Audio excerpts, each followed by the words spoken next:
Mesdames et messieurs, merci de nous choisir pour vous informer sur l'actualité environnementale. Voici les titres.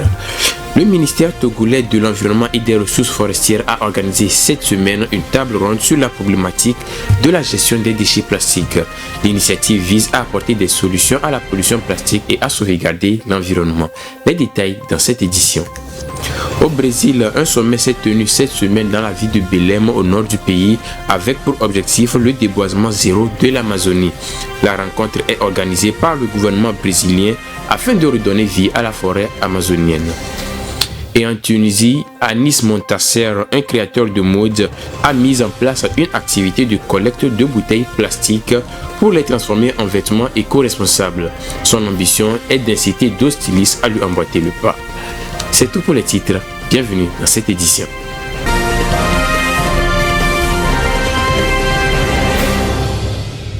Commençons cette édition par le Togo où le ministre de l'Environnement et des Ressources forestières Katari Folibazi a procédé jeudi dernier à l'ouverture d'une table ronde sur la gestion des déchets plastiques à la salle Concorde de l'hôtel 2 février à Lomé.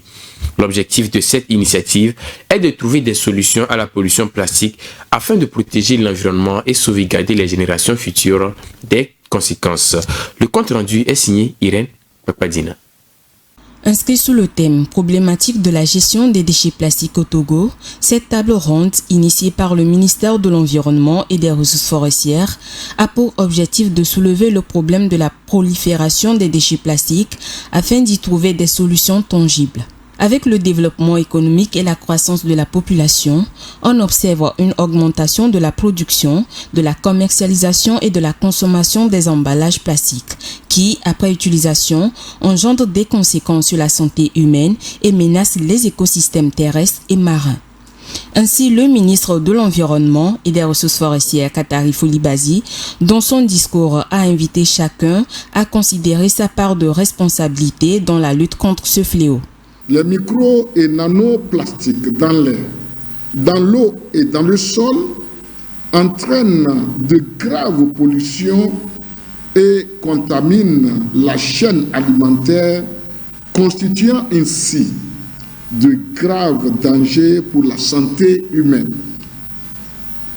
Omniprésents de par le monde, les plastiques sont de plus en plus envahissants, jusqu'aux endroits les plus reculés qu'on ne peut imaginer. En augmentation massive et exponentielle, leur production a doublé. La pollution plastique a des effets nuisibles sur l'humanité et la planète.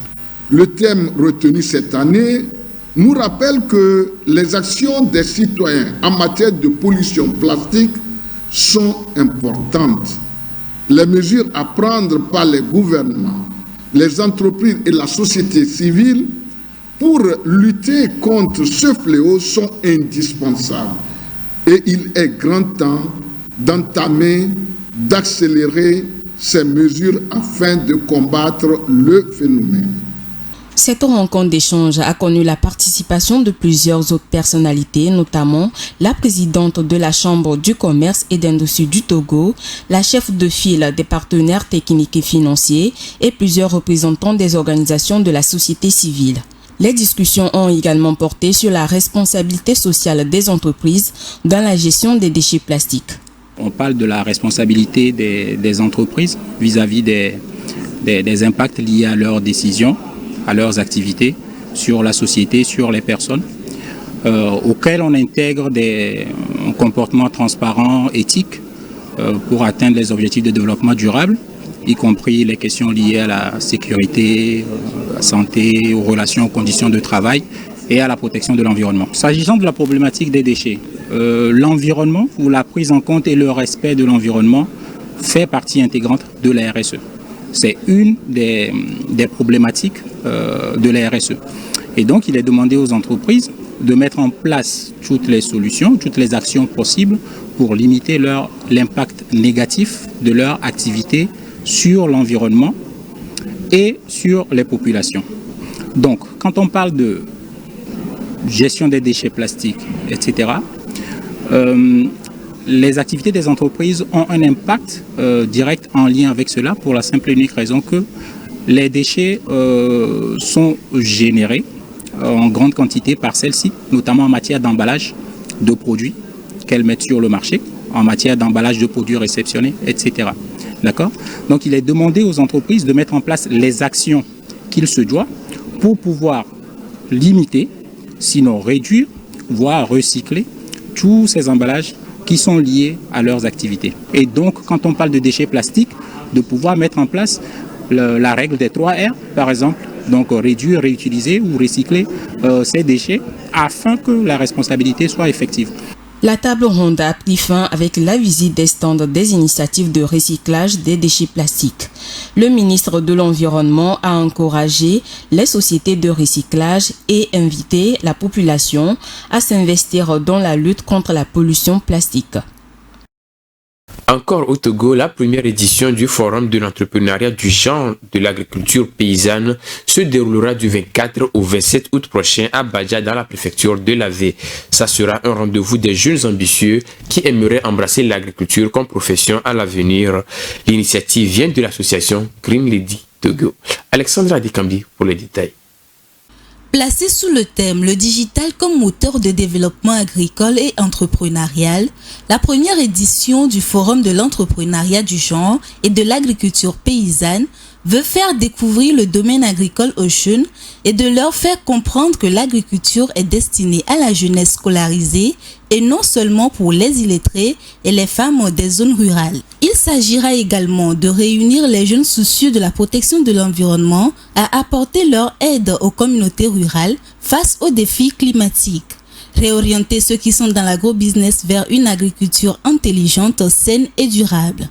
Ce forum fera découvrir la potentialité agricole togolaise aux jeunes et les opportunités entrepreneuriales que présente le secteur à travers les différentes formations comme la cartographie numérique des sols agricoles pour un meilleur rendement, la transformation des produits agroalimentaires, les techniques de l'agriculture paysanne et durable, la fabrication des engrais organiques et les méthodes endogènes de conservation des semences paysannes. Allons au Kenya où le président William Ruto ouvre les vannes de l'exploitation forestière après 5 ans de suspension. Les ONG de défense de l'environnement craignent les conséquences que cette levée pourrait avoir sur l'environnement. Les explications avec Irène Papadina. Le tribunal de l'environnement et de la terre de la capitale kenyane Nairobi a ordonné une suspension de la reprise de l'exploitation des forêts du pays pour une durée de 14 jours. Ceci dans l'atteinte d'un examen d'un recours déposé par la Law Society of Kenya, une association professionnelle d'avocats. Selon l'annonce du président William Ruto, cette décision attendue de longue date vise à créer des emplois et à développer les secteurs de l'économie qui dépendent des produits forestiers. Ainsi, avec le nombre d'arbres matures qui pourrissent dans les forêts, il ne peut pas laisser sa population souffrir du manque de bois, a-t-il expliqué. L'interdiction avait été prise en février 2018 pour enrayer la disparition rapide des forêts au Kenya. La LSK a contesté la fin de cette interdiction. Selon elle, le gouvernement n'a pas consulté la communauté scientifique sur l'impact environnemental qu'aura cette levée en ignorant le rôle que jouent les forêts dans l'atténuation du changement climatique, dans la préservation de la biodiversité et dans la sauvegarde d'écosystèmes vitaux. Le tribunal a également ordonné l'arrêt de la délivrance des permis d'exploitation forestière par les autorités. Les défenseurs de l'environnement affirment que la décision du président William Ruto va à l'encontre de sa campagne d'août 2022, une campagne durant laquelle il avait promis de planter 15 milliards d'arbres sur toute l'étendue du territoire kenyan pour lutter contre le changement climatique. Le poumon vert de la Terre connaît une baisse de la déforestation au Brésil où il est principalement situé. L'Amazonie qui a subi des conséquences des incendies ces dernières années est en bonne voie en ce qui concerne la lutte contre la déforestation. Avec une baisse du déboisement d'un tiers au premier semestre de cette année, les autorités brésiliennes veulent maintenir les caps et contribuer ainsi à la lutte contre le changement climatique. Suivant. La déforestation en Amazonie brésilienne a reculé de 3 fois en juillet de l'année dernière selon les données officielles rendues publiques par le gouvernement brésilien. Ce recul est très important vu que le mois de juillet qui est au cœur de la saison sèche est habituellement l'un des pires de l'année en ce qui concerne la destruction de la plus grande forêt tropicale au monde. L'Institut national de recherche spatiale révèle d'après les données satellitaires du système de Terre que le déboisement est de 500 km², un chiffre qui est au plus bas niveau depuis 2017, soit une baisse de 66% en 2022. Le président brésilien Lula da Silva avait promis de faire de la préservation de l'Amazonie une priorité et de tout mettre en œuvre pour éradiquer la déforestation illégale d'ici 2030. La ministre de l'Environnement du Brésil, Marina Silva, a déclaré lors d'une conférence de presse que le Brésil est entré dans un cercle vertueux et ceux qui commettent les crimes environnementaux ne sont plus incertains d'être punis. La déforestation a également chuté de 42,5% sur les 7 premiers mois de l'année 2023, un résultat qui réjouit les organisations de protection de l'environnement, notamment le Fonds mondial pour la nature.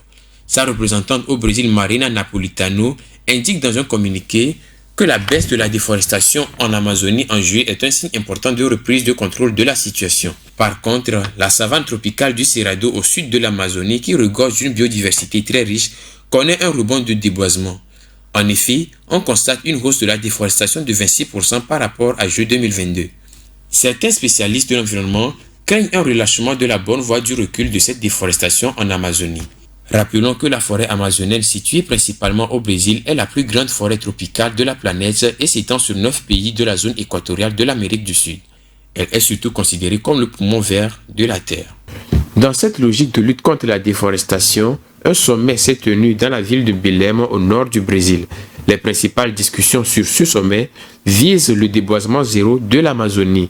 Le choix de la ville de Belém pour cette rencontre est fait à cause du leadership de la région, mais également à cause de la déforestation qui est en baisse dans la localité. Alexandra Adekambi. Le sommet sur l'Amazonie sera pour le nouveau gouvernement brésilien mis en place l'occasion de marquer le retour du Brésil sur la scène internationale. Les 15 années de la présidence de Jair Bolsonaro avaient encouragé le défrichement de l'exploitation de l'Amazonie. Le retour au pouvoir de Lula da Silva se traduit par un retournement de la tendance, même si la promesse d'arriver au déboisement zéro d'ici à 2030 paraît optimiste. Ce sera aussi un moyen de renforcer la coopération avec les pays sud-américains.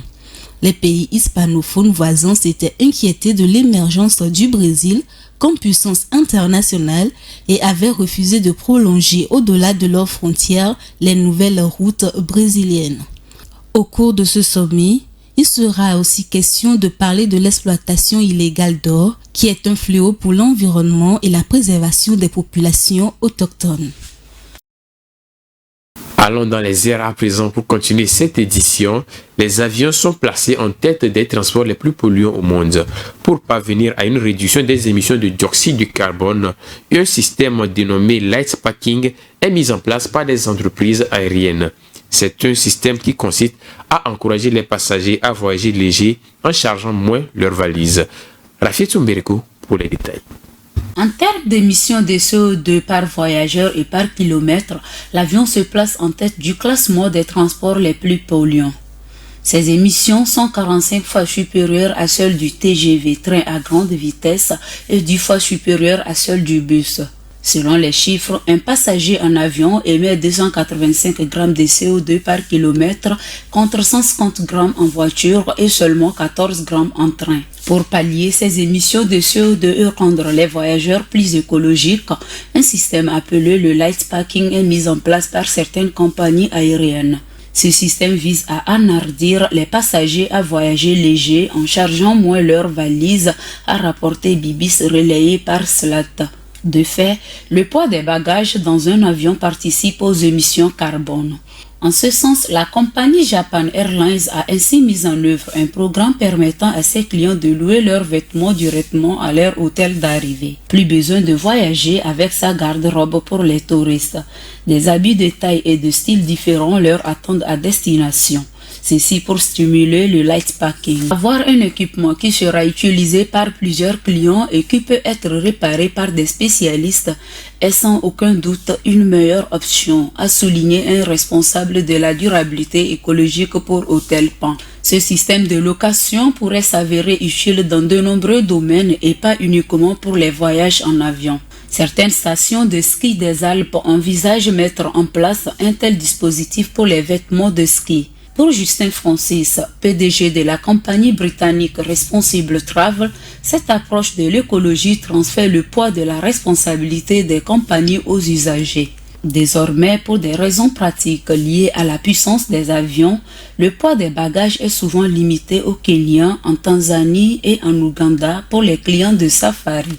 Parlons de natation en France. Les épreuves de la discipline pourraient être annulées aux Jeux Olympiques de Paris l'année prochaine à cause de la pollution de l'eau de la Seine. Après une ultime rencontre nocturne entre le comité d'organisation, la ville de Paris et les fédérations sportives pour étudier les différentes analyses de l'eau de la Seine, la décision a été prise de ne pas faire plonger les nageurs du pont Alexandre III en plein cœur de la ville de Paris pour cette épreuve lors des JO de l'année prochaine dans la capitale française. Alexandra Descambi nous donne plus d'explications. La compétition de natation en eau libre pour tester les Jeux Olympiques de Paris a dû être entièrement annulée, ceci en raison de la pollution du fleuve. Les raisons de cette pollution sont dues à des fortes pluies tombées qui ont fait déborder les égouts et ont ramené les eaux usées dans le fleuve. La décision a été prise sur la base d'une analyse sur la batterie Escherichia coli, remontant à 24 heures avec une concentration qui était encore au-delà du seuil limite. La Fédération française de natation, de concert avec World Aquatic, pointait une qualité d'eau en dessous des normes acceptables. La préfecture de la région Île-de-France souligne pour leur part que les précipitations sont exceptionnelles pour la saison.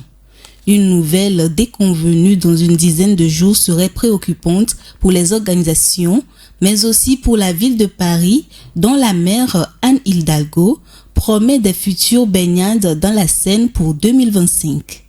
Les feux de forêt au Canada ont favorisé une émission record du dioxyde de carbone. Les incendies qui ont frappé le deuxième plus vaste pays au monde ont laissé des conséquences graves sur la nature et les différents écosystèmes de la région. Après l'épisode des superficies importantes brûlées, l'heure est désormais à des actions concrètes pour inverser la tendance. Les explications dans ce commentaire. Les émissions de carbone provenant des incendies de forêt au Canada sont gravement élevées. Du 1er janvier au 31 juillet dernier, le total de carbone émis par les incendies est élevé à 290 mégatonnes, soit le double du précédent record de 2014 d'après les données transmises par le programme européen Copernicus. Ce programme a utilisé des observations satellitaires sur l'intensité des feux et sur la chaleur des incendies actifs pour estimer les émissions de CO2 des différents polluants qui composent la fumée. Cette situation alimentée par le changement climatique rend les conditions plus favorables et augmente le risque d'une série d'incendies plus longue. En effet, les premiers incendies de forêt importants ont débuté en mai dans la province de l'Alberta, située dans l'ouest du Canada. Ils se sont répandus et ont fait rage dans les territoires du nord-ouest et en Colombie-Britannique. Ces feux de forêt ont continué jusqu'à la fin du mois de juillet, où une superficie de plus de 120 000 km² de forêt ont été réduits en cendres, un record qui vient battre celui de 111 060 km² de 1995. L'agence européenne Copernicus signale que le temps chaud et sec a créé des conditions propices à l'expansion record des feux de forêt en 2023 au Canada. De plus, le phénomène climatique El Niño a aussi contribué à la multiplication et à l'ampleur des incendies, en particulier dans le nord. Les émissions de carbone, qui sont l'une des principales causes du changement climatique, doivent être réduites pour lutter sérieusement contre le réchauffement de la Terre. La Tunisie mise sur le dessalement de l'eau de mer et sur le retraitement des eaux usées pour faire face à la pénurie d'eau. Dans cette logique, une deuxième station de dessalement d'eau s'ouvrira à Zarat, au sud-est du pays, afin de soulager la population assoiffée. Irène Papadine. La Tunisie se tourne vers les eaux de mer et les eaux usées purifiées face à la menace de pénurie d'eau. Ainsi, une deuxième station de dessalement s'ouvrira bientôt en Tunisie pour soulager le sud assoiffé. Pour les pays maghrébins où il y a le manque de pluie, l'assainissement de l'eau de mer et le recyclage des eaux usées en agriculture est devenu indispensable. En Tunisie, en Algérie, en Libye et au Maroc, les précipitations se font rares, même en hiver. Selon la Banque mondiale, ces pays risquent de tomber d'ici 2030 sous le seuil de la pénurie absolue en eau. Le dessalement d'eau de mer est la seule solution pour obtenir de nouvelles ressources en eau potable, a expliqué le PDG de l'entreprise des eaux tunisiennes, Moussa Hilali, en évoquant la situation alarmante. L'inconvénient Le problème est la consommation d'énergie. L'un des inconvénients est que ce procédé est extrêmement énergivore. Nous espérons qu'avec la technologie et l'énergie solaire, cela va s'améliorer afin d'atténuer le bilan énergétique. De la consommation d'énergie. L'objectif est d'atteindre 2 milliards de mètres cubes par an. La Tunisie a édifié sa première usine de dessalement d'eau de mer en 2018 à Djerba. Aujourd'hui, Djerba et 15 stations traitant de l'eau saumâtre fournissent 6% de l'eau potable du pays. 3 nouvelles stations entreront en service en 2024. Pour préserver son eau potable absorbée à 80% par l'agriculture, le pays met également l'accent sur un traitement poussé des eaux usées, utilisables en irrigation ou pour réalimenter les nappes phréatiques. Restons en Tunisie pour clore cette édition. Le pays avance peu à peu dans la lutte contre la pollution plastique. Les collecteurs ramassent des bouteilles d'eau sur les plages pour les transformer en vêtements éco-responsables. Cette belle initiative est de Anis Montasser, fondateur de la marque Outa, qui vise à protéger l'environnement et à inspirer d'autres stylistes à produire des collections responsables vis-à-vis de l'environnement. Retrouvons Irène Papadina. En Tunisie, des collecteurs vêtus d'une combinaison rouge ramassent des bouteilles en plastique sur la plage. Ces déchets plastiques seront transformés en robes de la collection Outa, première marque éco-responsable du pays. Ils sont une quinzaine de collecteurs informels à participer au programme Kerna Plastic Free, soutenu par l'Union européenne pour la valorisation des 7000 tonnes de déchets plastiques qui encombrent le sud-est du pays. Me baignant avec mon fils dans les plages tunisiennes, j'ai vu que les plages étaient avec beaucoup de plastique. Donc comment laisser une plage propre dans une vingtaine, trentaine d'années pour mon fils? Donc on a réfléchi et on a trouvé qu'il y a des récoltes de plastique dans la Kerkena avec des broyeurs. Et on a réfléchi à envoyer le plastique à des usines qui les transforment en fibres pour le transformer en denim. Et de là à créer une marque Outa, haute couture. Les déchets plastiques sont collectés, triés puis transmis à une entreprise de collecte qui se charge de les broyer. Les granulés issus du broyage sont transformés en fibres nylon par l'entreprise Secal au Portugal, qui est l'une des 4 seules usines au monde dotées de cette technologie. Avec cette fibre composée de déchets marins de la mer tunisienne de Kerkena, on espère fédérer beaucoup plus de personnes et inspirer nos stylistes à travailler sur cette fibre et ce tissu pour innover et produire des collections éco-responsables. Anis Montasser, fondateur de la marque de tissus et de mode Outa, a noué un partenariat avec Citex, spécialiste tunisien du denim. Ce choix est dû à la sensibilité que Citex a en matière d'environnement. Pour ce faire, le fondateur de la marque a fait appel à Maud Benito, une styliste française de renom. À travers cette belle initiative en matière de lutte contre la pollution plastique, il pense fédérer d'autres entrepreneurs et inspirer d'autres stylistes à travers le monde afin de produire des collections éco-responsables. J'ai accepté de réaliser cette collection tout simplement parce que j'y ai vu vraiment un gros potentiel, il y a un défi, il y a un challenge, il y a une dimension aussi humaine. Et je pense qu'il est primordial de pouvoir proposer maintenant des beaux vêtements dans des belles matières avec toute cette démarche derrière de prise de conscience pour l'environnement et voilà, pour le bien de tous. Le recyclage des déchets plastiques permet de lutter progressivement contre la pollution plastique. C'est un pourvoyeur d'emplois et permet de protéger ainsi l'environnement. Point final à cette édition. Merci de votre attention. L'information environnementale continue sur Green TV International.